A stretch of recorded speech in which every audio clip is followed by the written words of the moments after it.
Le milliardaire se moqua de la femme de ménage avec un pari de 100 millions d'euros, mais sa fille était sur le point de tout changer. Au cœur du plateau de Saclay, derrière les parois de verre d'un laboratoire à 1 milliard d'euros, l'avenir de l'énergie était en train de s'échapper. Le moteur Prométhée, une machine conçue pour alimenter des villes entières, ne pouvait pas fonctionner plus de 90 secondes.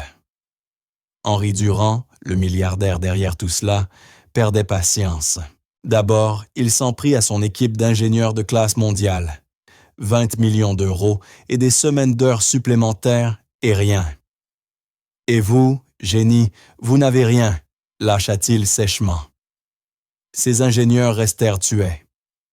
Puis, avec un sourire en coin, il se tourna vers la femme de ménage qui frottait le sol. Devant tout le monde, il se moqua d'elle, la mettant au défi de réparer l'impossible machine pour 100 millions d'euros. Peut-être que la femme de ménage a la réponse.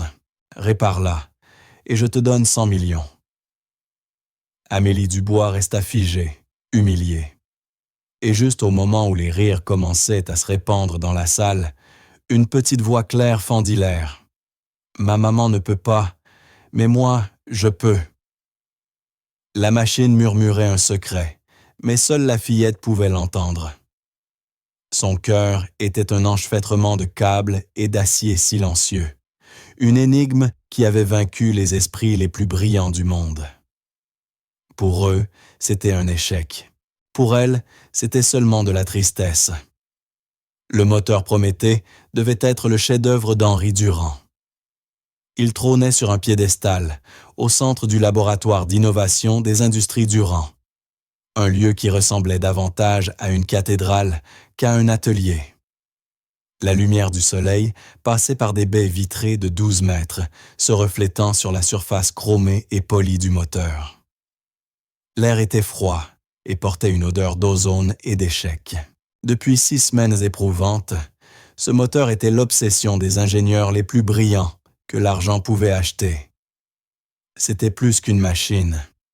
C'était une promesse d'énergie propre et illimitée, un dispositif capable d'alimenter des villes entières et de faire des industries Durand l'entreprise la plus puissante d'Europe. C'était aussi un presse-papier à 2 milliards d'euros. Henri Durand, un homme dont les costumes sur mesure coûtaient plus cher que les voitures de ses employés, arpentait le sol blanc étincelant. À 55 ans, il avait le regard perçant d'un faucon et un tempérament capable de tourner le lait en vinaigre. Il avait bâti un empire à partir de rien. Il avait écrasé ses concurrents, plié les marchés à sa volonté et s'était affiché en couverture de magazines célébrant son génie. Mais il n'arrivait pas à faire fonctionner ce moteur plus de 90 secondes. Passé ce délai précis, il tremblait, gémissait et mourait dans un ultime clic pathétique. Chaque test produisait le même résultat. Chaque diagnostic renvoyait le même message rageant. Échec de résonance en cascade. Ses ingénieurs principaux, une équipe d'hommes et de femmes diplômés des meilleures grandes écoles du pays, Polytechnique, Centrale, Supélec, Maine, formaient un demi-cercle nerveux. Leurs visages étaient pâles d'épuisement. Ils n'avaient pas dormi correctement depuis plus d'1 mois. Ils avaient tout essayé, réécrit des millions de lignes de code, remplacé chaque circuit, chaque capteur, chaque fil. Ils avaient même fait venir un physicien de Genève spécialisé en mécanique quantique. Rien ne marchait. La malédiction des 92 secondes tenait bon. Un nouvel échec. Docteur Morel. La voix d'Henri était dangereusement calme. C'était toujours le calme avant la tempête. Le docteur Alain Morel, titulaire d'un doctorat de l'École normale supérieure et d'un crédit immobilier équivalent à la dette d'un petit pays, déglutit péniblement. « Monsieur, la résonance, elle n'a rien de comparable avec ce que nous connaissons. Elle croît de façon exponentielle. La boucle de rétroaction est instantanée. Nous ne trouvons simplement pas la source. » Henri s'arrêta de marcher et fit volte-face. Il désigna la machine silencieuse d'un geste sec. Donc, ce que vous me dites, après 6 semaines et 20 millions d'euros d'heures supplémentaires, c'est que vous n'avez pas la moindre idée. Ce n'était pas une question. C'était un verdict. Les ingénieurs se crispèrent. Ils avaient l'habitude de résoudre des problèmes, de plier les lois de la physique. Cette machine muette était devenue un monument à leur échec collectif. Et Henri Durand ne tolérait pas l'échec. « Nous explorons de nouvelles pistes », commença Morel, mais Henri le coupa net. « De nouvelles pistes? Vous allez consulter une voyante ensuite? Peut-être devrions-nous sacrifier une chèvre au dieu de l'ingénierie ?» Sa voix monta, résonnant dans le vaste laboratoire silencieux. Ce moteur est la clé du projet Aigle. Notre partenariat avec le ministère des Armées dépend de lui. Des généraux et des ministres m'appellent chaque jour, et je dois leur dire que mon équipe de génie a été vaincue par un grille-pain de luxe. Il passa une main dans ses cheveux argentés, impeccablement coiffés, son calme se fissurant enfin. Son regard balaya la salle et s'arrêta sur une silhouette dans un coin, presque cachée derrière un mur d'ordinateur silencieux. C'était une femme en uniforme bleu simple, qui essuyait méthodiquement les surfaces en acier inoxydable. Elle bougeait avec une invisibilité apprise, faisant tout pour paraître aussi discrète qu'un meuble. Elle s'appelait Amélie Dubois. Depuis 2 ans, elle nettoyait les laboratoires des industries Durand. Elle était comme un fantôme dans ce monde de titans, vidant leurs poubelles, essuyant leurs taches de café et écoutant leurs conversations précipitées sur des sujets qu'elle ne comprenait pas. Elle était mère célibataire. Son univers n'était pas celui des moteurs à plusieurs milliards et des contrats gouvernementaux, mais celui des factures qui s'empilaient d'une maladie implacable qui vidait peu à peu ses forces et ses économies. Les traitements de chimiothérapie étaient durs et les dettes qu'ils engendraient l'étaient encore plus. Elle avait pris ce service de nettoyage supplémentaire pour les heures supplémentaires, de l'argent dont elle avait désespérément besoin pour la prochaine série de soins. La frustration d'Henri, n'ayant trouvé aucun exutoire auprès de ces ingénieurs brillants mais inutiles, avait besoin d'une nouvelle cible. Ses yeux se plissèrent sur la femme de ménage. Une idée cruelle et méchante commença à germer dans son esprit. Il voulait humilier son équipe en leur montrant combien leur diplôme hors de prix ne valait rien face à ce problème. « Toi là-bas » aboya-t-il en pointant un doigt vers Amélie. « Comment tu t'appelles » Amélie se figea, sa main suspendue au-dessus de la surface qu'elle nettoyait. Toutes les têtes se tournèrent vers elle. Elle sentit des dizaines de regards la transpercer et ses joues s'embrasèrent d'une honte soudaine. « Amélie, monsieur, Amélie Dubois. » Henri s'avança lentement vers elle, ses chaussures en cuir de luxe claquant sur le sol. Il s'arrêta juste devant elle, l'obligeant à lever les yeux. « Amélie, dis-moi, que penses-tu de notre petit problème ici ?» Elle resta confuse. « Monsieur, le moteur. » « Amélie, notre casse-tête a 2 milliards. Tu as été là tous les soirs. Tu les as entendus tourner en rond. Tu dois bien avoir une opinion. » Il la ridiculisait, l'utilisant comme outil pour humilier ses ingénieurs. Ces derniers se tortillèrent, mal à l'aise, mais aucun n'osa parler. L'esprit d'Amélie s'emballa. Elle voulait seulement finir son travail et rentrer chez elle auprès de sa fille. « Je n'y connais rien, monsieur.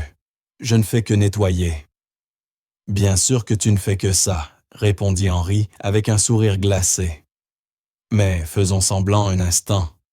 Imaginons que tu n'es pas qu'une femme de ménage. Imaginons que tu as la solution. » Il se tourna vers ses ingénieurs, sa voix dégoulinant de sarcasme. « Peut-être qu'on a trop réfléchi. Peut-être qu'on n'a pas besoin de docteur. Peut-être qu'il nous faut seulement un regard neuf. Qu'en dites-vous, docteur Morel? On laisse la femme de ménage essayer. » Le docteur Morel baissa les yeux, le visage fermé. Quelques jeunes ingénieurs ricanèrent nerveusement. L'air était saturé d'humiliation. Amélie se sentit minuscule, exposée, totalement impuissante. Elle aurait voulu disparaître dans le sol. « C'est une idée ridicule, monsieur », murmura-t-elle d'une voix tremblante. Le sourire d'Henri s'élargit. Il savourait la scène. Ridicule. Je vais te dire ce qui est ridicule. Dépenser 20 millions d'euros pour n'avoir rien. Au moins ton idée coûterait moins cher. Il fit un pas de plus, baissant sa voix en un murmure conspirateur que tout le monde pouvait entendre. « Je vais te faire une offre, Amélie. Tu es une femme simple. Tu as sûrement des problèmes simples, un loyer, des factures. Je parie qu'un peu d'argent changerait beaucoup de choses pour toi. » Puis il se redressa, sa voix claquant de nouveau dans le laboratoire. « Voici mon offre. Devant tous ces témoins, tu répares ce moteur et je te donne 100 millions d'euros. » Un souffle parcourut la salle. Les ingénieurs le fixèrent, incrédules. C'était une blague, bien sûr, une plaisanterie cruelle et insensée. Le chiffre était si absurde, si impossible qu'il n'avait pour but que de souligner son impuissance. « Répare mon moteur, Amélie », répéta Henri en savourant le moment. « Et 100 millions sont à toi. Si tu échoues, tu es renvoyé. Pas seulement de ce laboratoire, mais de toute l'entreprise. Et je veillerai à ce que chaque société de nettoyage de cette ville sache que tu es la femme qui a cru pouvoir jouer à l'ingénieur. » Le cœur d'Amélie battait à tout rompre. Les larmes lui montaient aux yeux. Elle sentait le poids écrasant de ses dettes médicales, la peur de perdre son travail, la honte de ce spectacle public. Elle ne pouvait pas parler. Elle restait plantée là, piégée dans le jeu cruel du milliardaire. « Je ne peux pas, balbutia-t-elle. « Évidemment que non, dit Henri avec un geste méprisant. Retourne à ton travail. Au moins tu sais faire ça. » Il lui tourna le dos, prêt à déchaîner une nouvelle vague de colère sur son équipe. Le spectacle était terminé. Le message était passé. Mais alors, une voix faible, calme, fendit la tension. « Ma maman ne peut pas, mais moi, je peux. » Toutes les têtes se tournèrent vers l'entrée du laboratoire. Debout dans l'embrasure de la porte se trouvait une petite fille d'à peine 10 ans.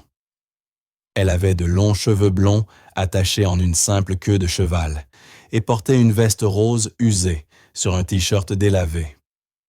Dans ses bras, elle serrait un ours en peluche abîmé, mais chéri. Elle attendait en silence que sa mère termine son service. C'était Chloé Dubois, la fille d'Amélie. Elle fixa directement Henri Durand, ses yeux bleus clairs et fermes. Il n'y avait aucune peur en eux, seulement une certitude tranquille et inébranlable. Les ingénieurs la regardèrent, bouche bée. Henri se retourna lentement, la stupeur peinte sur son visage.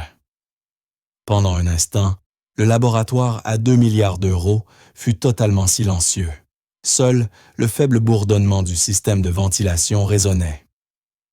Henri fixa l'enfant, puis Amélie, puis de nouveau l'enfant. Soudain, il fit quelque chose qui brisa la tension. Il renversa la tête en arrière et éclata de rire. Ce n'était pas un rire bienveillant, mais un éclat sonore, moqueur, qui rebondit contre les hauts plafonds. « Eh bien, c'est de mieux en mieux, » tonna-t-il en essuyant une larme de son œil. « D'abord la femme de ménage, maintenant sa fille. Qu'est-ce que c'est, un spectacle comique? Dis-moi, petite, tu vas le réparer avec une baguette magique ?» Chloé fit un pas en avant, insensible à son rire. Son petit visage était sérieux. « Non, monsieur, » dit-elle d'une voix faible mais claire. « Je vais l'écouter. » Le rire mourut dans la gorge d'Henri. Il regarda le visage sincère de la fillette, l'expression terrifiée de sa mère et les mines stupéfaites de son équipe d'ingénieurs. L'absurdité de la situation était écrasante, mais son arrogance avait besoin de combustible, et celui-ci était le plus étrange qu'on lui ait jamais offert. Son sourire cruel revint. « Tu sais quoi ?» dit-il en avançant vers Chloé. « J'accepte. L'offre tient toujours. Ta mère avait trop peur pour relever le défi. Mais toi, tu as du courage.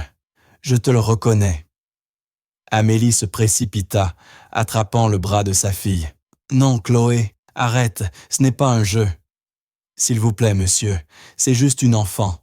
Elle ne sait pas ce qu'elle dit. » Henri leva la main pour la faire taire. « Il est trop tard pour ça.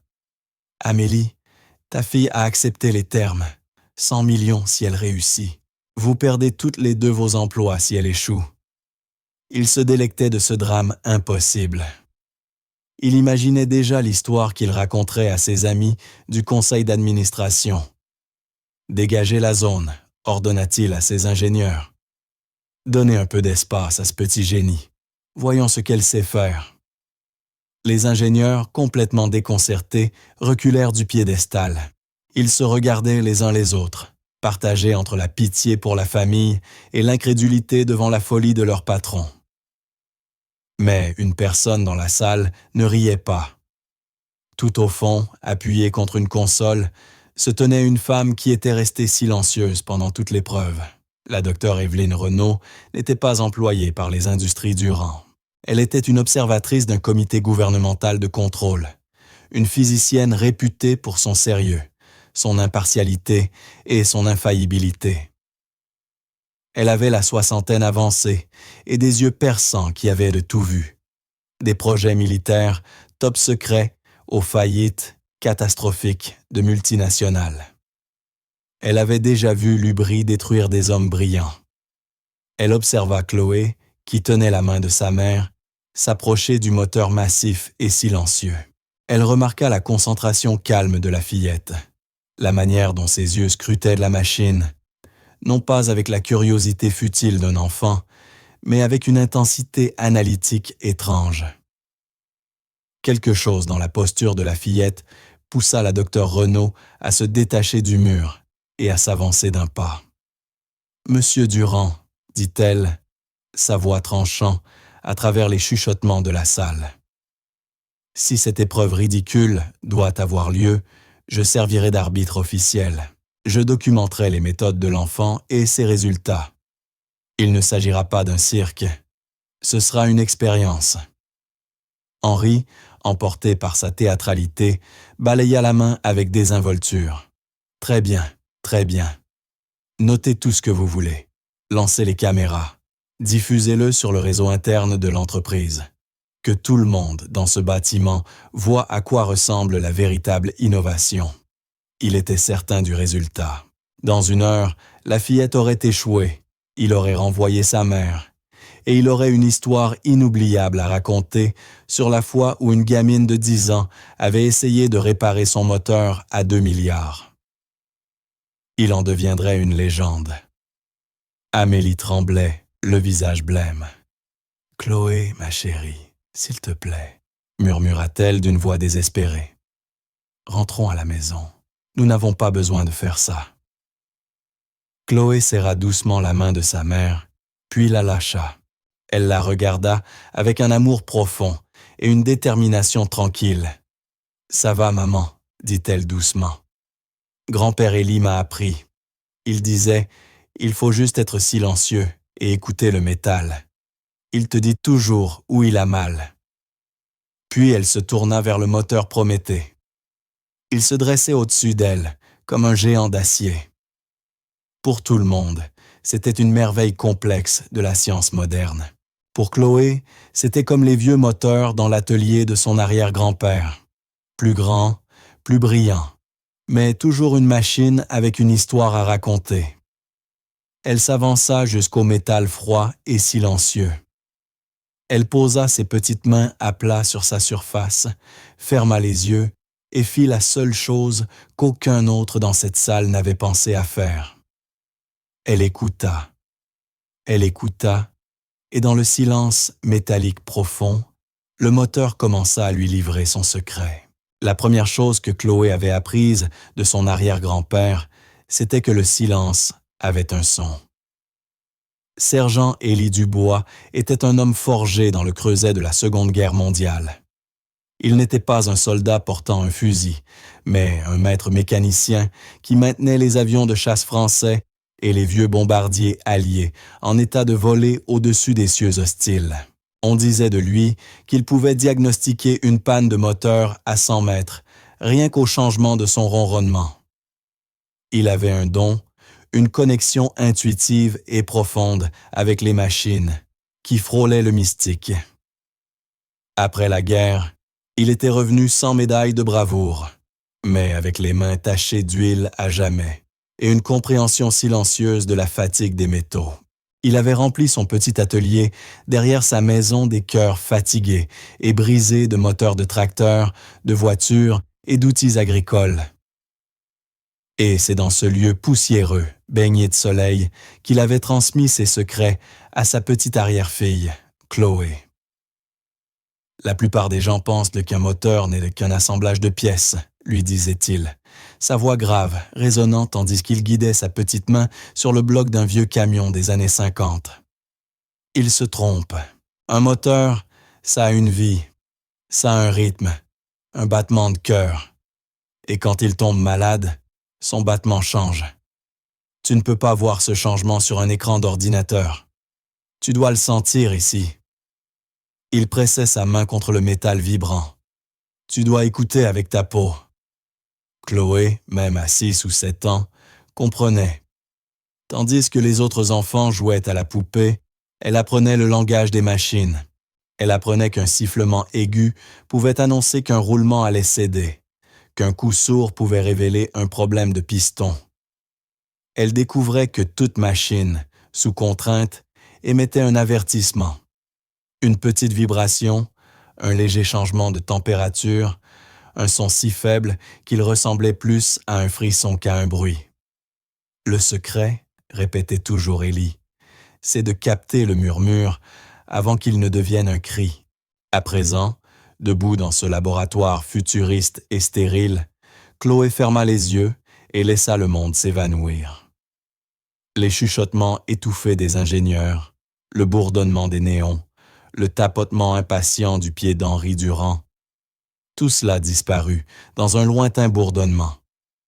Elle se concentra uniquement sur la machine sous ses paumes. Elle ne pensait pas aux 100 millions d'euros. Elle pensait au visage fatigué de sa mère, à l'inquiétude constante dans ses yeux. Elle pensait à la pile d'enveloppes brunes sur la table de la cuisine, celle que sa mère tentait de lui cacher. Elle pensait à sa promesse faite à grand-père Élie, juste avant qu'il ne s'éteigne. Utiliser toujours son don pour réparer ce qui était brisé. « Bon, dit-elle soudain, sa voix étonnamment claire dans la salle silencieuse. Elle ouvrit les yeux et regarda le docteur Morel. « Pouvez-vous l'allumer, mais seulement pour quelques secondes ?» Morel regarda Henri, qui fit un signe impatient. L'ingénieur se dirigea vers un panneau de contrôle, ses doigts tremblant au-dessus de la séquence d'activation. Il se sentait ridicule. Toute la situation ressemblait à un cauchemar éveillé. Il appuya sur le bouton. Le moteur Prométhée s'ébranla et monta rapidement vers un crescendo rugissant. Le son était immense, une démonstration de la puissance brute enfermée dans la machine. Pour les ingénieurs, c'était le bruit familier de l'échec imminent. Ils se tendirent, attendant la fatidique barre des 90 secondes. Mais Chloé n'écoutait pas le rugissement. Elle écoutait ce qu'il y avait en dessous. Ses mains toujours pressées contre la carcasse, elle inclina la tête, fronça les sourcils. Elle le sentit immédiatement. Un frisson, un minuscule tremblement presque imperceptible qui traversait la peau métallique du moteur. Il n'était pas synchronisé avec la vibration principale. Une vague rebelle au milieu d'une mer calme, une note dissonante dans un bel accord. « Éteignez-le » dit-elle brusquement. Morel obéit. Le moteur s'arrêta, son rugissement s'éteignant dans le silence. Les ingénieurs échangèrent des regards confus. Elle ne l'avait même pas laissé tourner 10 secondes. « Qu'est-ce que c'était » exigea Henri, son impatience à bout. « Tu as eu une révélation soudaine? Le moteur t'a soufflé les secrets de l'univers ?» Chloé l'ignora. Elle se tourna vers la docteure Renaud. la seule personne dans la salle dont le regard n'exprimait pas la moquerie, mais une curiosité sincère. « Il y a une seconde vibration, » dit Chloé. « Elle est très faible et elle n'est pas dans le bon rythme. » La docteure Renaud s'approcha, l'expression pensive. Une dissonance harmonique. « Docteur Morel, vos capteurs auraient dû détecter ça. » Morel secoua la tête en montrant un écran gigantesque affichant des milliers de données. « Impossible. Nos capteurs vibratoires sont les plus sensibles au monde. Ils peuvent d'en détecter les pas d'une fourmi. Vous voyez les données là, la vibration principale est stable jusqu'à la 80e seconde. Puis elle s'effondre. Il n'y a pas de seconde vibration. Vos capteurs écoutent un tremblement de terre, répondit simplement Chloé. Il manque le murmure, dit simplement Chloé. Elle fit le tour du moteur, sa petite main glissant doucement le long de sa surface. Elle ressemblait à un médecin à la recherche de la source d'une douleur. Elle s'arrêta près de la base, là où une série de câbles argentés épais alimentèrent le cœur de l'engin. Ça vient d'ici, tout au fond. Les ingénieurs échangèrent de nouveau des regards. C'était l'assemblage principal du circuit de refroidissement. Une unité scellée, triple blindage. Rien ne pouvait mal tourner là-dedans. Ils avaient en fait une douzaine de simulations sur ce composant précis. Il était parfait. « Pouvez-vous le rallumer ?» demanda Chloé. « Mais cette fois, j'ai besoin que tout le monde soit absolument silencieux. » Henri poussa un soupir théâtral, mais fit signe au docteur Morel de procéder. Une fois encore, le moteur Prométhée rugit de vie. Cette fois, Chloé ne le touchait pas. Elle se tenait à quelques mètres, les yeux fermés, la tête inclinée. Elle utilisait ses oreilles maintenant, exactement comme Élie le lui avait appris. Il lui demandait souvent, dans l'atelier, d'identifier à distance quel outil il venait de laisser tomber sur le sol en béton, rien qu'à son bruit. Une clé plate sonnait différemment d'un tournevis. Une douille différait d'un boulon. Il avait entraîné ses oreilles à saisir les détails subtils que tout le monde négligeait. Le rugissement emplissait la salle, mais l'esprit de Chloé l'écartait. Elle cherchait le fantôme dans la machine. Et soudain, elle l'entendit. Un petit ping aigu. Cela se produisit juste au moment où le moteur atteignait sa puissance maximale. Presque totalement masqué par le vacarme écrasant, mais il était là. Un son petit et tranchant comme une aiguille. « Là !» s'exclama-t-elle, ouvrant brusquement les yeux. « Ça l'a refait. Vous l'avez entendu ?» Les ingénieurs secouèrent la tête. Ils n'avaient perçu que le rugissement assourdissant. Henri leva les yeux au ciel. « Petite, je n'ai pas de temps pour tes jeux. Tu entends des choses ?» Mais la docteure Renaud fixait un écran secondaire qui affichait l'entrée audio brute des capteurs acoustiques du laboratoire. « 1 minute, dit-elle en s'approchant pour examiner l'image. « Monsieur Durand, elle n'invente pas. » Elle pointa une minuscule pointe sur le graphe des ondes sonores. Un pic si petit qu'il était presque invisible parmi la montagne de bruit principal du moteur. Il y a un événement acoustique anormal à 4,7 secondes. Un pic haute fréquence qui dure moins d'1 centième de seconde. Le logiciel de diagnostic l'aurait écarté comme un bruit de fond, une erreur statistique, mais il est bien là. Le silence retomba dans le laboratoire. Cette fois, c'était un silence différent, traversé d'un fil d'incrédulité stupéfaite. Une fillette de 10 ans, avec ses seules oreilles, avait repéré une donnée que leur logiciel, à plusieurs millions d'euros, avait ignorée. Henri Durand fixait le petit pic sur l'écran, et pour la première fois de la journée, son sourire cruel s'effaça. Il regarda Chloé, non pas comme la fille d'une femme de ménage, mais comme une variable impossible dans une équation qu'il croyait maîtriser. Chloé, pourtant, était déjà passée à l'étape suivante. Le son lui avait donné le quoi, il lui fallait maintenant trouver le pourquoi. Elle se rappela une autre leçon de grand-père Élie. Le métal a une mémoire, petite. Chaque fois qu'il chauffe trop ou qu'il refroidit trop, Chaque fois qu'il encaisse un choc, il s'en souvient. Et parfois, ces souvenirs créent une faiblesse invisible. Ce n'est pas un problème logiciel, annonça Chloé à la salle. Et ce n'est pas un problème de conception, c'est la pièce qui est défectueuse. Le docteur Morel fit un pas en avant, sa fierté professionnelle piquée. C'est impossible, jeune demoiselle. Chaque composant de ce moteur a été usiné en Allemagne, radiographié, testé sous contrainte et certifié. Les tolérances des matériaux sont parfaites au nanomètre près. Le moteur est fabriqué avec un métal nouveau, demanda Chloé en le fixant. Morel resta interdit devant la question. Eh bien, oui. C'est un alliage propriétaire, un composite tungstène-cobalt, conçu pour résister à des chaleurs et à des contraintes incroyables. Chloé hocha lentement la tête, un morceau du puzzle s'imbriquant dans son esprit. Grand-père Élie travaillait sur les avions. Il disait que lorsqu'on commençait à utiliser de nouveaux métaux, les appareils tombaient à malade de nouvelles façons. Il disait « On ne peut pas soigner une nouvelle maladie avec un vieux remède ». Elle se tourna et montra l'endroit du moteur où elle avait senti la vibration. Le ping et le frisson viennent du même endroit. C'est une minuscule fissure. Elle est si petite qu'on ne peut pas la voir.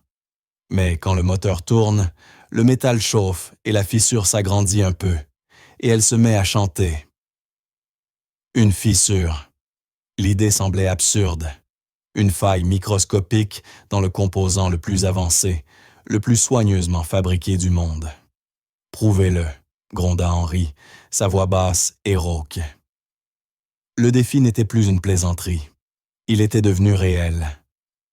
Chloé promena son regard sur le laboratoire. Ses yeux parcoururent les outils et les appareils de diagnostic éparpillés sur les établis. Puis elle le vit. Rangé dans un coin, se trouvait un simple stéthoscope mécanique à l'ancienne, du genre qu'un garagiste utiliserait pour écouter les cognements d'un moteur. C'était un objet antique dans ce monde ultra-moderne, probablement utilisé lors d'une démonstration ou apporté par un ingénieur plus âgé. « J'ai besoin de ça », dit Chloé en le montrant du doigt. Un assistant, totalement déconcerté, alla chercher le stéthoscope et le lui remit. Chloé plaça les embouts dans ses oreilles. Elle avait l'air d'une enfant jouant au docteur, l'instrument démesurément grand sur elle. Elle s'approcha du moteur et posa la cloche métallique glacée du stéthoscope contre la carcasse, exactement à l'endroit où elle avait senti le frisson. « Allumez-le », dit-elle, sa voix étouffée, « et laissez-le tourner. » Le docteur Morel hésita, jetant un regard vers Henri, qui fit un signe sec de la tête. Le moteur rugit pour la 3e fois. Les ingénieurs commencèrent à compter mentalement les 90 secondes. Chloé ferma les yeux, tout son univers se réduisant au son qui traversait le stéthoscope. Elle entendait le battement puissant et sain du cœur du moteur. Mais en dessous, elle percevait le murmure. Le petit ping était devenu un tic-tic-tic clair et tranchant. C'était le son d'une minuscule fissure, un défaut microscopique dans l'alliage, vibrant sous une contrainte immense. C'était le cri secret du moteur, un appel à l'aide. Elle suivit le son, déplaçant le stéthoscope centimètre par centimètre. Il devenait plus fort, plus net. Elle traçait la fissure à travers sa voix. 40 secondes, murmura un ingénieur. Le tic-tic s'accélérait, la tension montait, la cascade commençait. 60 secondes. Chloé ne broncha pas. Sa concentration était absolue. Elle avait trouvé l'origine précise. C'était d'un seul boulon de fixation de l'ensemble de refroidissement. Le boulon lui-même n'était pas fissuré. La fissure se trouvait dans le bloc moteur, juste en dessous de la tête du boulon, invisible à l'œil nu. Le boulon agissait comme un diapason, amplifiant la vibration et transmettant le son. 80 secondes, le moteur entier commença à trembler.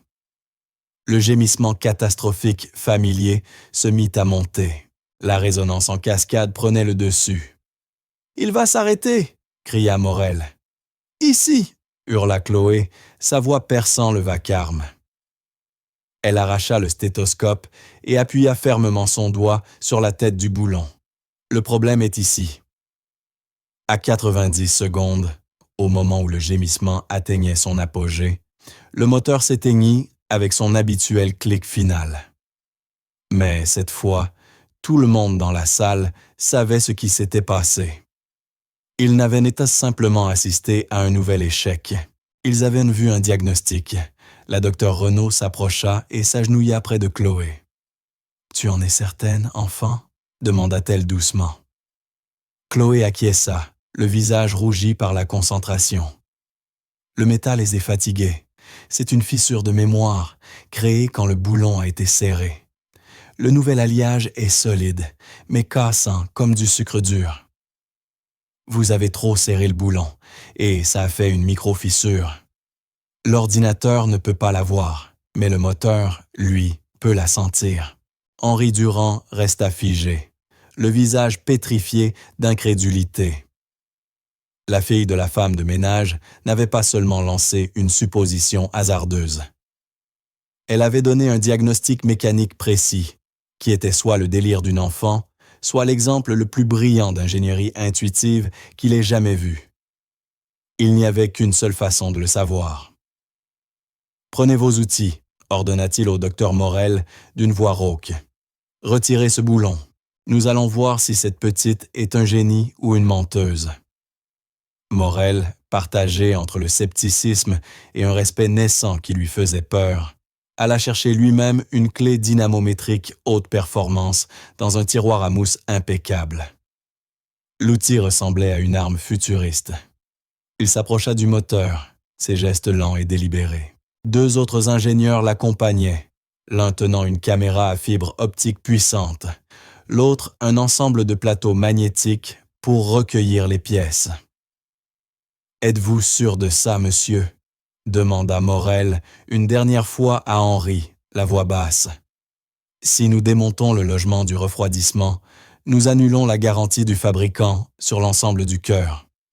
Les Allemands nous feront payer une fortune pour le recertifier. » Henri ne le regarda même pas. Son regard était fixé sur Chloé, qui se tenait tranquillement à côté de sa mère, sa petite main serrant désormais celle d'Amélie. L'esprit du milliardaire vacillait. 100 millions d'euros. Ce chiffre, qu'il avait lancé comme une plaisanterie, résonnait désormais dans sa tête avec le poids d'un contrat contraignant. Mais il ne s'agissait plus seulement d'argent. Il s'agissait de l'impossibilité de tout cela. Si cet enfant avait raison, alors tout ce qu'il croyait savoir sur l'expertise, les diplômes, la nature même du génie, était faux. Et si elle avait tort, il pourrait balayer tout cet épisode étrange comme une lubie et revenir à son monde prévisible, où l'argent et les diplômes résolvèrent les problèmes. Il devait savoir. « Faites-le », ordonna Henri d'une voix rauque. « Annulez la garantie, je me fiche du reste. Je veux voir ce qu'il y a sous ce boulon. » Le docteur Morel hocha la tête gravement. Il plaça la clé sur la tête du boulon, l'acier de l'alliage s'enclenchant avec un clic précis. Dans un effort, il appliqua la pression. Le boulon, serré à un couple immense et spécifique, résistait. Un instant, il ne se passa rien. Puis, avec un craquement sec qui fit sursauter toute la salle, le joint céda. Le bruit résonna comme un coup de feu dans le silence. Lentement, avec précaution, le docteur Morel commença à tourner la clé. Les ingénieurs se penchèrent, leurs visages baignés par la lumière blanche des lampes d'inspection. Le boulon était long, près de 20 cm d'acier finement fileté. Chaque rotation paraissait délibérée, cérémonielle. Amélie retenait son souffle, son cœur battant un rythme affolé dans sa poitrine. Elle était terrorisée pour sa fille. Elle savait ce que des hommes comme Henri Durand faisaient à ceux qui les mettaient dans l'embarras. Il ne s'agissait plus d'un moteur, il s'agissait d'orgueil. Enfin, le dernier filet se libéra. Avec la délicatesse d'un chirurgien, le docteur Morel souleva le boulon de son logement. Il paraissait parfait, brillant, impeccable, un véritable hommage à l'ingénierie allemande. Il le déposa soigneusement sur le plateau magnétique. « La caméra, maintenant », ordonna-t-il. Un ingénieur inséra le col fin et flexible de la caméra à fibre optique dans le trou laissé par le boulon. Sur un grand écran apparut une image grossie et granuleuse. Tous se penchèrent, scrutant l'écran. L'image montrait les parois circulaires et lisses du filetage. C'était une pièce parfaite. Il n'y avait rien. Le docteur Morel leva les yeux, soulagé. Il s'apprêtait à déclarer l'endroit saint, à balayer la théorie de l'enfant comme une fantaisie. « Il n'y a rien ici, monsieur, » dit-il, un accent de triomphe dans la voix. « Le logement est intact, comme prévu. » Henri sentit une bouffée de victoire. Tout cela n'était qu'un coup de chance, une fantaisie d'enfant. Le monde redevenait logique. « Alors, ce n'était qu'une histoire, » dit-il en posant un regard glacé sur Chloé et Amélie. Mais la docteure Renaud s'avança, les yeux plissés par la concentration. « Attendez, » dit-elle d'une voix tranchante. « Regardez à la base. Descendez la caméra tout au fond du logement. » L'ingénieur ajusta l'appareil. L'image se déplaça, glissant le long des filets jusqu'à la surface circulaire où la tête du boulon reposait. Et là, ils le virent. Presque invisible, une ligne si fine qu'on aurait dit un cheveu égaré. Une micro-rayure sur l'alliage poli. Elle partait du bord du trou et s'étendait à peine sur 1 millimètre avant de disparaître. Rien de plus qu'une imperfection cosmétique. Voilà tout, ricana un jeune ingénieur. C'est ça, la faille catastrophique? C'est une marque d'outil. Chloé secoua la tête. Elle n'avait jamais vu l'intérieur du moteur, mais elle savait ce qu'elle avait entendu. « Ce n'est pas une rayure, » dit-elle d'une voix ferme. « Une rayure a des bords, celle-ci n'en a pas. Elle s'enfonce. » La docteure Renaud pointa l'écran. « Elle a raison, » dit-elle avec un mélange d'émerveillement et de gravité. « Agrandissez l'image et activez le filtre thermique. » L'ingénieur tapa une commande. L'image zooma. Le paysage métallique gris s'élargissant jusqu'à ce que la petite ligne devienne un canyon dentelé. Puis il activa le filtre thermique. L'écran clignota et afficha une carte de couleurs tourbillonnantes, bleu et vert pour les températures ambiantes du métal. Mais la ligne, la minuscule fissure, brillait d'un rouge spectral. « Mon Dieu !» murmura le docteur Morel, sa voix tremblante. La docteure Renaud expliqua à la salle stupéfaite. De la chaleur résiduelle, le stress de la résonance en cascade, jour après jour, a concentré toute son énergie thermique en ce point précis. La fissure est un puits de chaleur. Elle conserve la mémoire de la fièvre du moteur. C'était indéniable. C'était impossible. Et pourtant, c'était la vérité. Une fissure microscopique, invisible, enfouie dans le cœur du moteur, était la cause de l'échec à 2 milliards d'euros. Un défaut si infime qu'aucun capteur ne pouvait le détecter, aucun diagnostic ne pouvait le trouver. Mais une fillette de 10 ans, sans outils, sans formation, sans plan, l'avait découverte simplement en écoutant. Henri Durand fixa la ligne rouge brillante à l'écran. Un frisson glacé remonta le long de sa colonne. La salle était silencieuse, mais son esprit rugissait. Le monde venait de basculer. Il regarda l'écran, puis la petite fille. Elle se tenait là, non avec un air de triomphe, mais avec une tristesse douce, comme si elle voyait quelque chose souffrir. Devant son équipe d'ingénieurs seniors et une représentante du gouvernement, il avait publiquement offert 100 millions d'euros à cet enfant. C'était un contrat né de la moquerie et de l'arrogance. Mais c'était un contrat malgré tout. Les termes étaient simples, réparer le moteur. Elle ne l'avait pas encore réparé. Mais elle avait fait quelque chose d'encore plus extraordinaire. Elle avait trouvé la blessure. Alors, commença-t-il, sa voix à peine un souffle, comment la réparer? Tous les regards se tournèrent vers Chloé. Les meilleurs ingénieurs du monde, hommes et femmes aux salaires à 6 chiffres, attendirent la réponse d'une enfant. Chloé réfléchit un instant. Elle imagina l'atelier de son arrière-grand-père. Elle se rappela ce qu'il faisait quand il découvrait une fissure dans un vieux bloc moteur. La solution n'était pas toujours de remplacer la pièce. Parfois, Élie lui avait appris que le remède n'était pas de créer du neuf, mais d'aider l'ancien à guérir. « Vous ne pouvez pas simplement remettre un nouveau boulon, » dit-elle. « Le métal autour de la fissure est maintenant affaibli. Il est fatigué. Si vous exercez la même pression, il se fissurera à nouveau et la prochaine fois ce sera pire. » Elle leva les yeux vers le docteur Morel. « Avez-vous quelque chose comme une douille?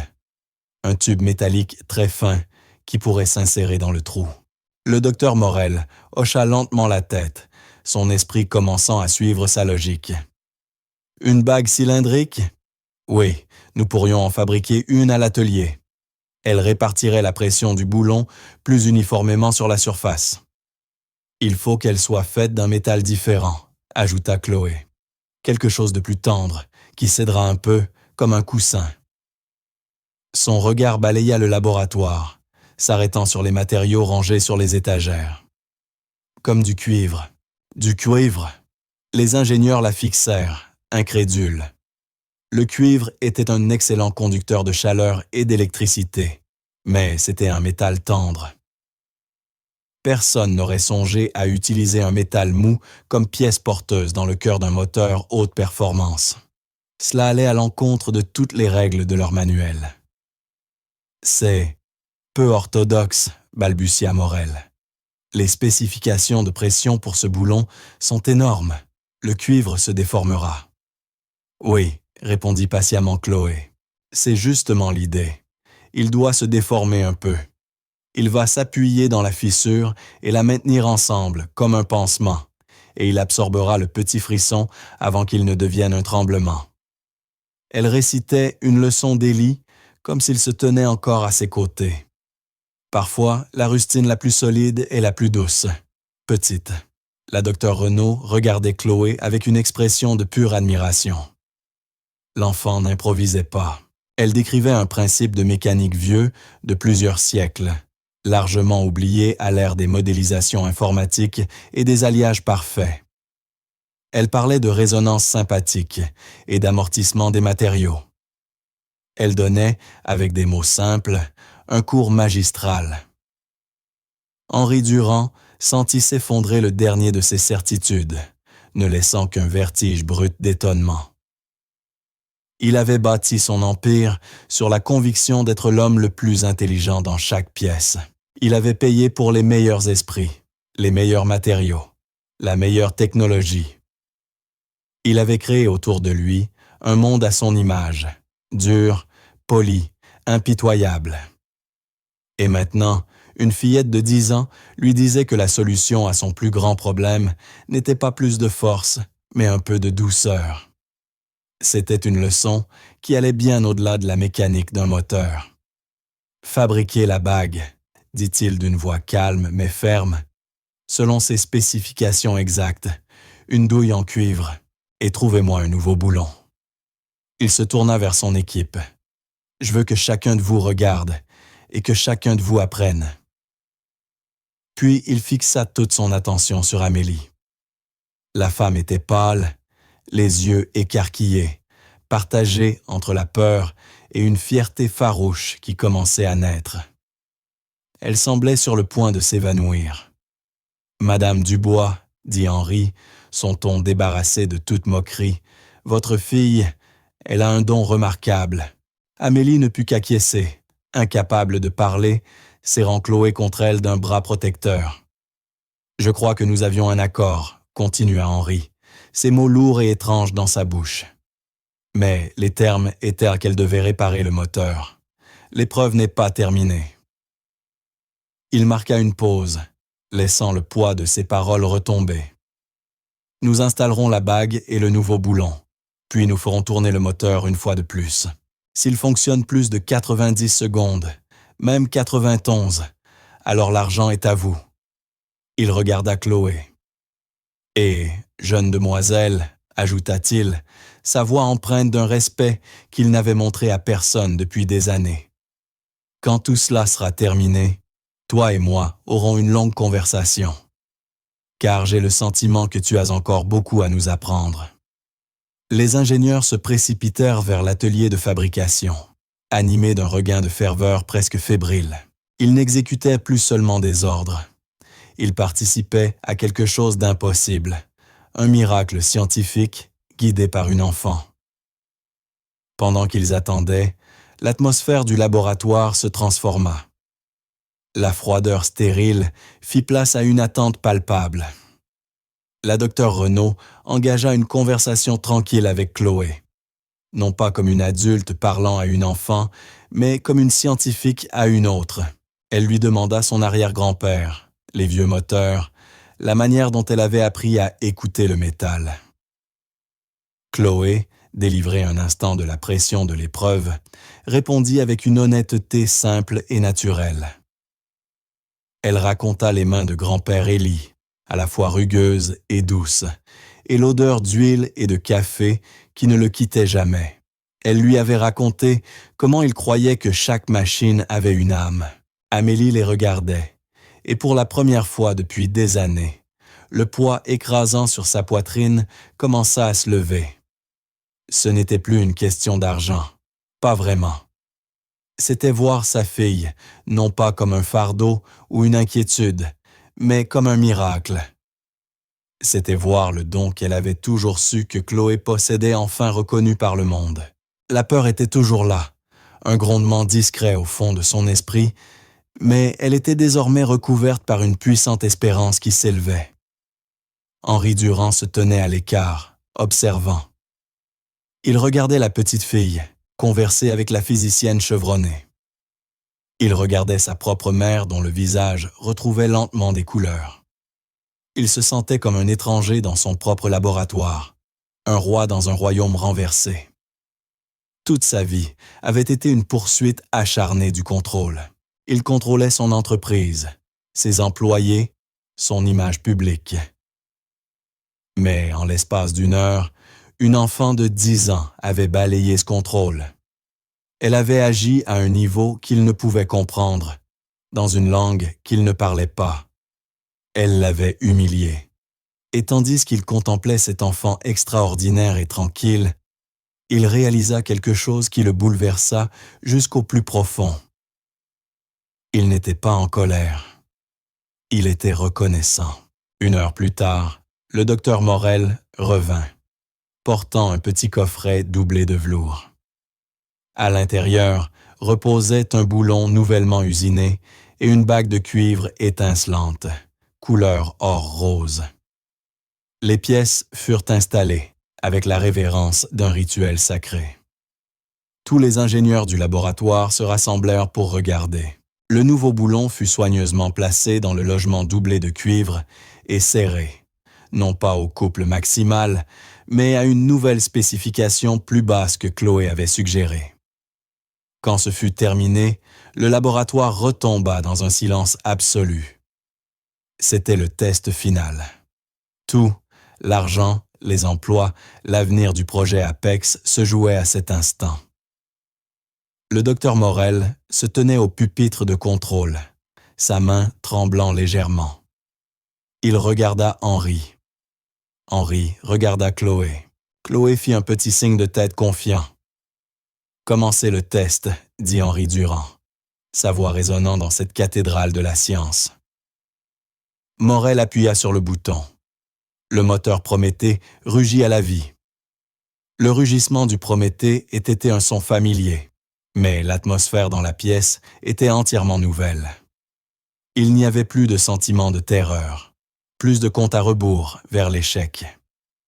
À la place, régnait une fragile espérance collective, la sensation d'assister à l'impossible.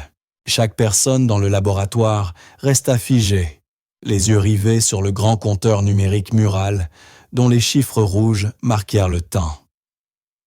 10 secondes. Le bourdonnement du moteur était fluide, un ronronnement parfait et puissant. Chloé restait immobile, les yeux fermés, écoutant non pas seulement avec ses oreilles, mais avec tout son corps.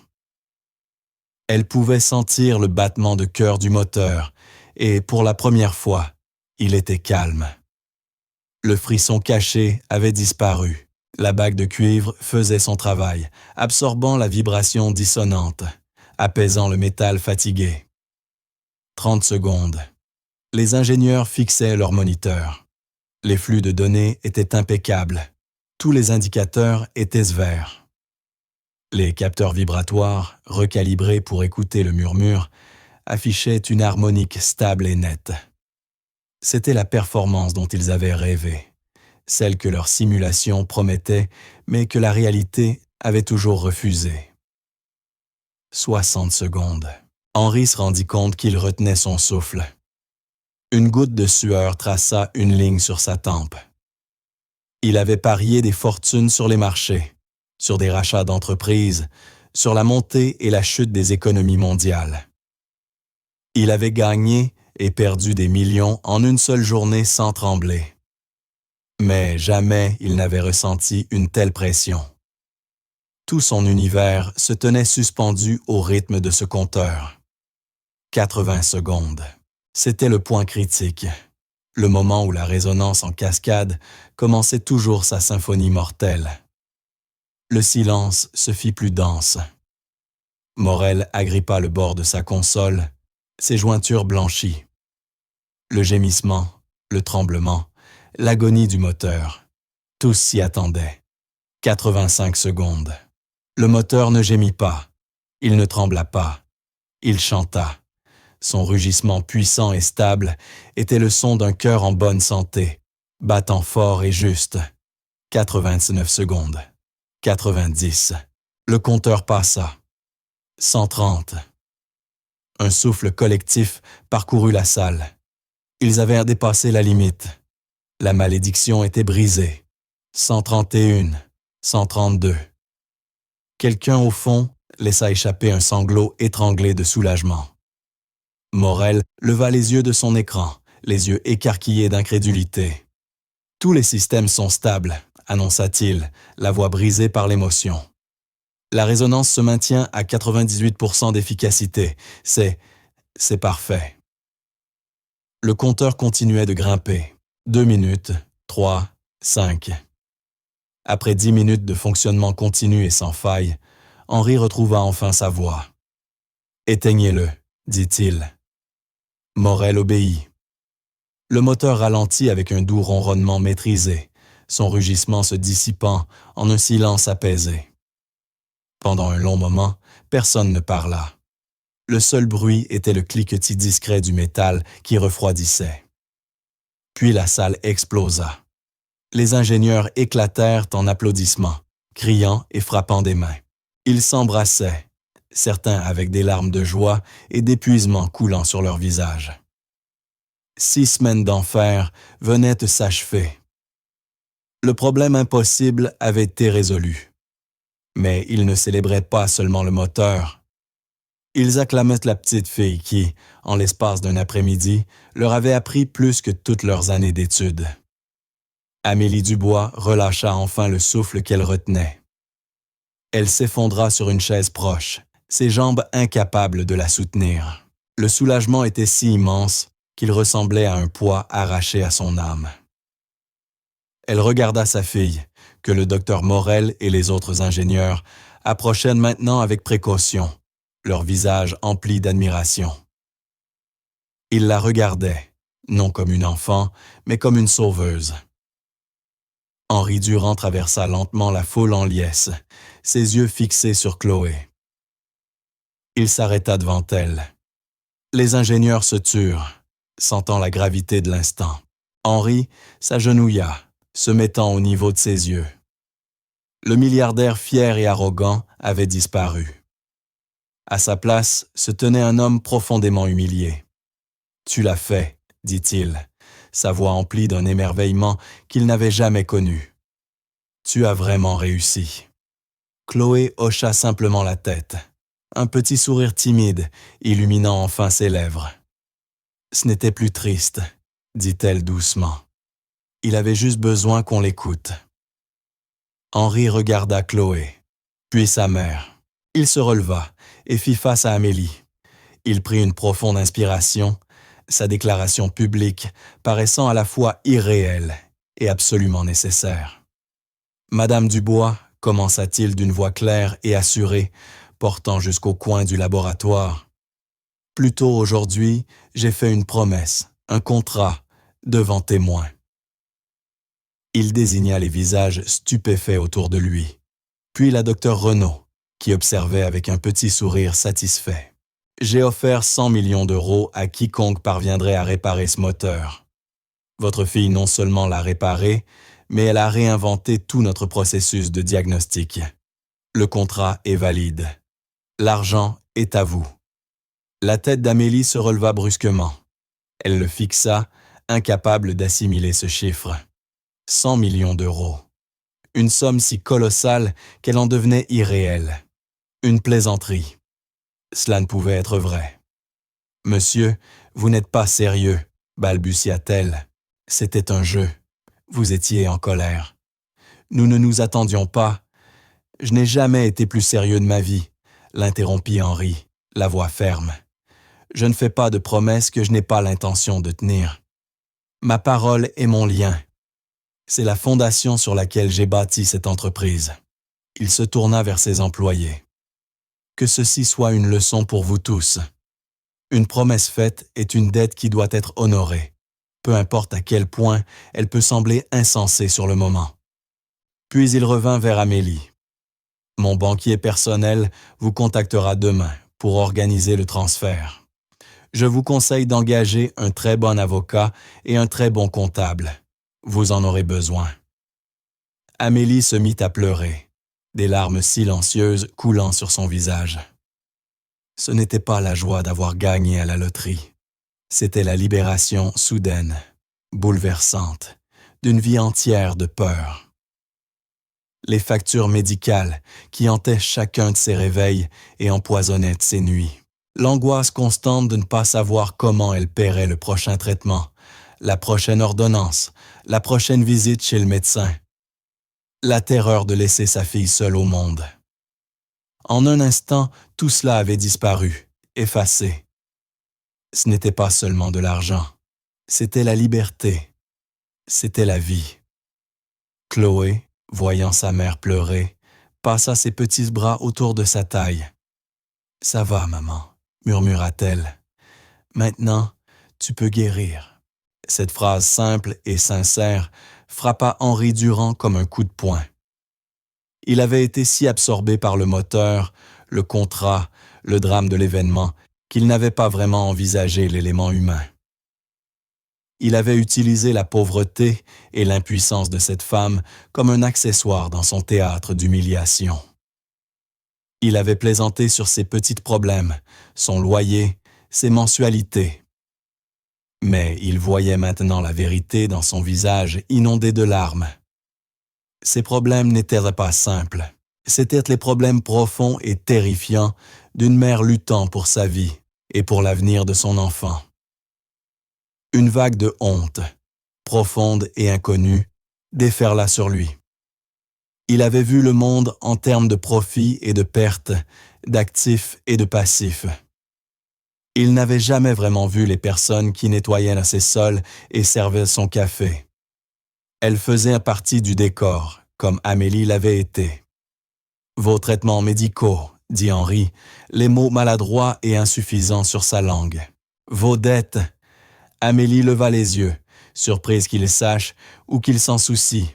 « Oui, monsieur », dit-elle, sa voix étranglée par les larmes. « Ça a été difficile. » Henri ressentit soudain un besoin urgent de faire plus, de réparer plus que le moteur. Les 100 millions d'euros étaient une obligation contractuelle, un paiement pour un service rendu. Mais ce qu'il ressentait maintenant était une obligation morale, un besoin de rédemption. Docteur Renaud, dit Henri en se tournant vers la physicienne. Vous êtes représentante du gouvernement. J'ai besoin que vous soyez témoin de ceci également. Puis il se tourna de nouveau vers Amélie. Les 100 millions d'euros sont pour le génie de votre fille. C'est une affaire distincte. Quant à vos soins médicaux, Madame Dubois, considérez qu'ils sont pris en charge. À partir de maintenant, vous bénéficiez de la couverture complète du plan santé exécutif des industries Durand. Les meilleurs médecins, les meilleurs traitements, où que ce soit dans le monde. Tout sera payé, et vos dettes existantes, considérez-les comme effacées. Je veillerai personnellement à ce que chaque facture soit réglée d'ici la fin de la semaine. Les sanglots d'Amélie s'amplifièrent, mais ce n'étaient plus des sons de désespoir. C'étaient les échos d'un miracle. Elle regarda cet homme puissant et intimidant, et pour la première fois, elle ne vit plus un monstre.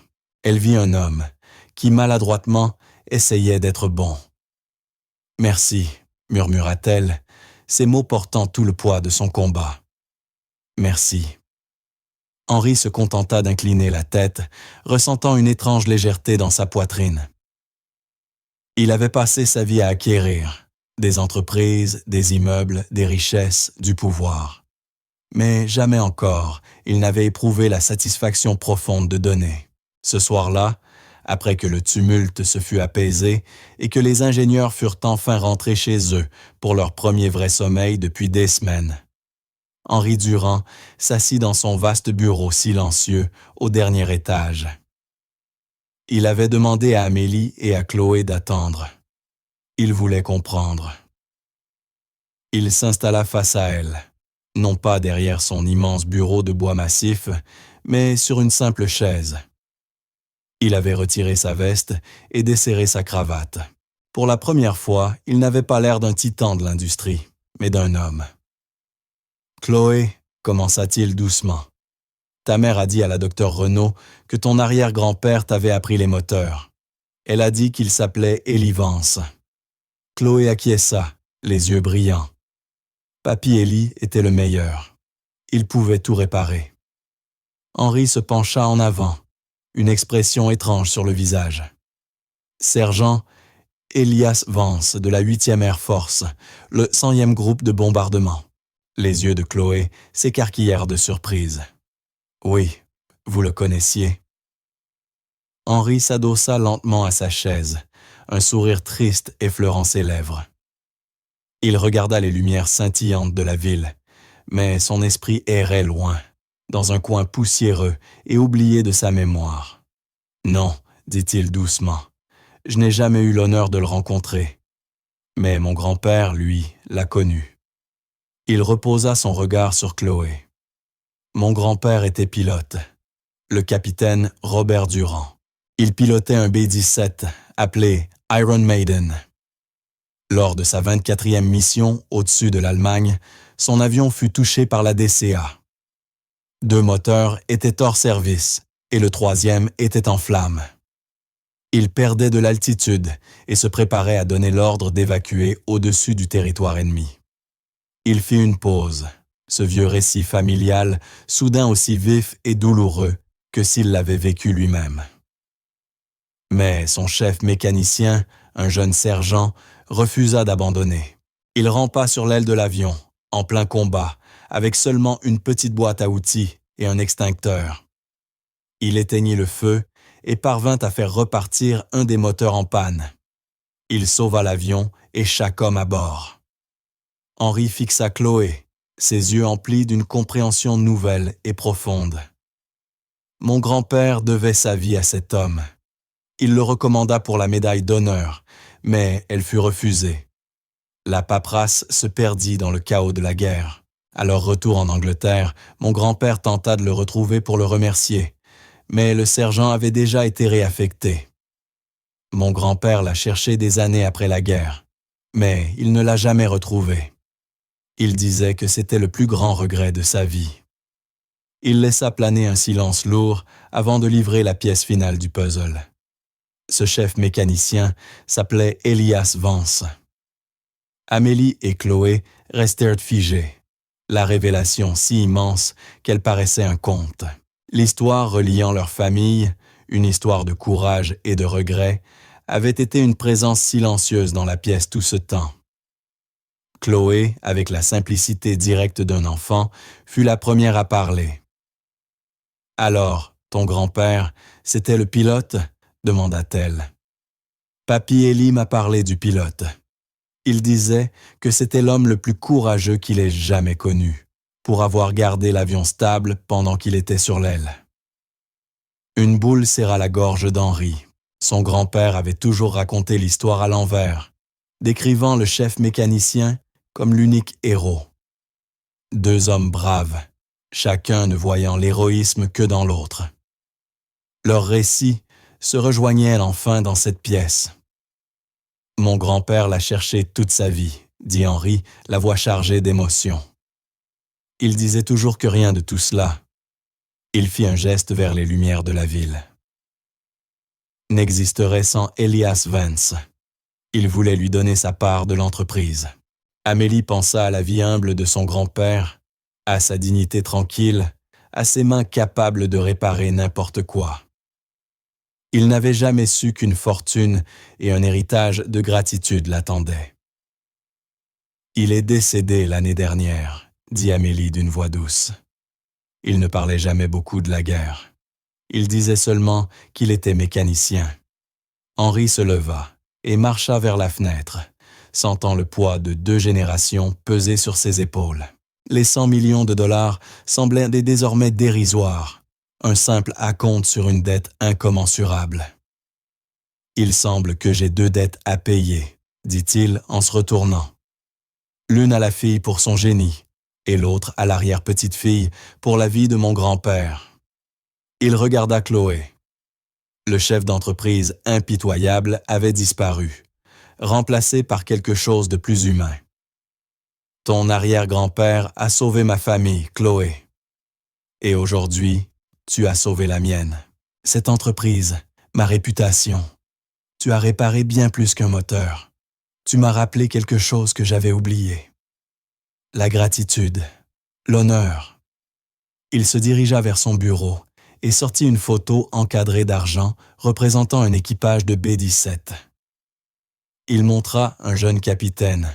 « Voici mon grand-père, Robert Durand. » Puis il désigna un homme calme, aux yeux doux et sûrs. Je n'ai jamais su qui c'était. Je crois que ça doit être lui.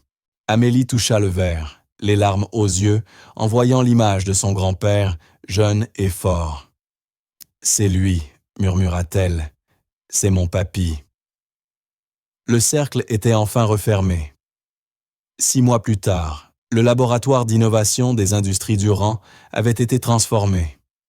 La froide cathédrale de la science était devenue un espace de travail vivant et collaboratif. La nouvelle culture n'était plus fondée sur la peur, mais sur la curiosité. L'échec était désormais considéré comme une étape essentielle vers la découverte. Amélie Dubois, en bonne santé et rayonnante, parcourait les lieux non plus comme une femme de ménage, mais comme directrice. Henri avait créé la division Elias Vance de diagnostic intuitif, un département consacré à la recherche et à la valorisation des génies atypiques. Amélie en était la responsable, et son premier acte fut d'établir une fondation de bourse pour les étudiants talentueux issus de milieux défavorisés, afin que d'autres talents cachés aient leur chance. Chloé était le cœur du laboratoire. Après l'école, elle conseillait les ingénieurs sur leurs problèmes les plus insolubles, leur apprenant à écouter les machines. Les 100 millions d'euros étaient placés en fiducie. Mais son plus grand trésor était le travail lui-même. Elle avait un terrain de jeu composé des moteurs les plus avancés au monde et une salle pleine de brillants esprits qui parlaient enfin sa langue. Henri Durand était un homme changé. Il dirigeait toujours son empire avec une intelligence brillante, mais désormais avec un cœur compatissant. Il avait appris la leçon la plus importante de sa vie auprès d'une fillette de 10 ans. La voix la plus forte n'est que rarement la plus sage, et la véritable force réside dans l'humilité d'écouter. Un après-midi, Henri trouva Chloé assise près du moteur Prométhée, désormais parfait, qui ronronnait d'une énergie propre et illimitée. « À quoi penses-tu » demanda-t-il en s'asseyant à côté d'elle. Chloé garda les yeux fixés sur la machine. « Il est heureux maintenant » dit-elle avec un sourire serein. « Il fait ce pourquoi il est né. » Henri regarda le moteur, puis l'enfant. Il pensa aux pilotes et aux mécaniciens, à leur lien de courage résonnant à travers les générations pour s'accomplir dans cette pièce. L'histoire n'avait jamais vraiment parlé d'un moteur brisé ni d'un pari insensé. Elle parlait de liens rompus qui se réparaient. Elle parlait d'une dette historique enfin honorée, d'une manière totalement inattendue. Henri Durand eut enfin le sentiment d'avoir réparé quelque chose en lui-même, quelque chose de bien plus important qu'une machine de 2 milliards. Il avait reconnu son propre cœur fatigué et fissuré. Et c'est là que nous conclurons ce récit, pour l'instant. Chaque fois que je partage une histoire, j'espère qu'elle vous offre un moment pour sortir du quotidien et vous laisser dériver un peu. J'aimerais savoir ce que vous faisiez en l'écoutant. Peut-être vous détendre après le travail, conduire tard le soir, ou simplement vous reposer. Laissez-moi un mot dans les commentaires. Je les lis vraiment tous, et si vous voulez être sûr que nos chemins se croisent à nouveau, un j'aime et un abonnement font une grande différence. Nous cherchons toujours à améliorer nos histoires, alors n'hésitez pas à laisser aussi vos retours ci-dessous.